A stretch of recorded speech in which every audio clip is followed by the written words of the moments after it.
കണ്ണാരെ കണ്ണാരെ കടമ്പുമരം പൂത്തില്ലേ എന്ന സിനിമാ പാട്ട് കേട്ടിട്ടില്ലേ? ഈ പാട്ടിൽ പറയുന്ന കടമ്പുമരം ഇതാണ്.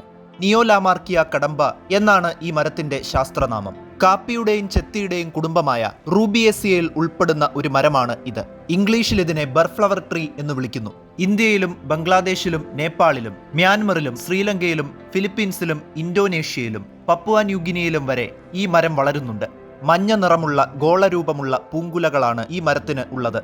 ഇത്തരം പൂങ്കുലകളിൽ നിന്നും വെള്ള നിറമുള്ള പൂക്കൾ പുറത്തേക്ക് എത്തി നോക്കുന്നത് കാണാം. ശരിക്കും ഒരു പന്ത് പോലെ. പൂക്കൾക്ക് സുഗന്ധമുണ്ട്. അതുകൊണ്ട് തന്നെ അത്തറുണ്ടാക്കാൻ ഈ പൂക്കൾ ഉപയോഗിക്കുന്നു. ശ്രീകൃഷ്ണനുമായി ബന്ധപ്പെട്ട കഥകളിൽ ഒരു കഥാപാത്രമായി വരുന്ന മരം കൂടിയാണ് ഇത്. AD 345 525 ഇടയിലുള്ള കാലഘട്ടത്തിൽ ഇന്ത്യയിൽ കർണാടകയിൽ പ്രബലരായിരുന്ന ഒരു രാജവംശമായിരുന്നു കടമ്പ രാജവംശം. അവർ ഈ മരത്തെ ഒരു വിശുദ്ധ മരമായി കണ്ട് ആദരിച്ചിരുന്നു. എന്തായാലും കടമ്പിങ്ങനെ പൂത്തു നിൽക്കുന്നത് കാണാൻ ഒരു പ്രത്യേക ഭംഗിയാണ്.